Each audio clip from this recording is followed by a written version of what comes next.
ভারতীয় র্যাপার গায়ক হানি সিং গত কয়েকদিন আগে ইন্টারভিউতে যেটা প্রকাশ করেছে আপনি কখনো তা বিশ্বাস করতে পারবেন না। হানি সিং গান গাওয়ার সময় তার শরীরের মধ্যে জিন প্রবেশ করিয়ে থাকে এবং শয়তানের সুর দিয়ে তার গানগুলো তৈরি করে। এই গানের মূল উদ্দেশ্যই থাকে যে পুরো প্রজন্মকে ধ্বংস করে দেওয়ার মতো। আপনাকে আপনার সৃষ্টিকর্তা থেকে তারা দূরে সরিয়ে দিবে আর এগুলো ওয়ার্ল্ডে ভাইরাল করবে বলে গায়কদের লোভ দেখায় এবং শয়তান সত্যিই তা করে। এই গানগুলো আপনাকে অলৌকিকভাবে আকর্ষণ করবে।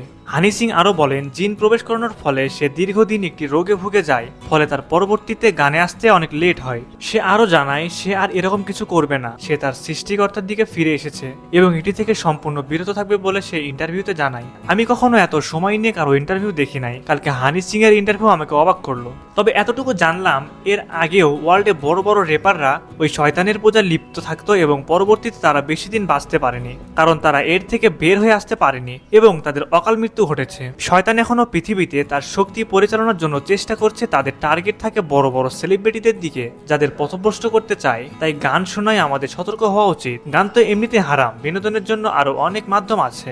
সুপ্রিয় দর্শক, আপনারা কে কোথা থেকে দেখছেন অবশ্যই আমাদের কমেন্ট করে জানিয়ে দিন। আমরা পরবর্তী ভিডিওতে আপনার নাম ঠিকানা জানিয়ে দিব। এতক্ষণ আমাদের পাশে থাকার জন্য সকলকে জানাই আন্তরিক ধন্যবাদ।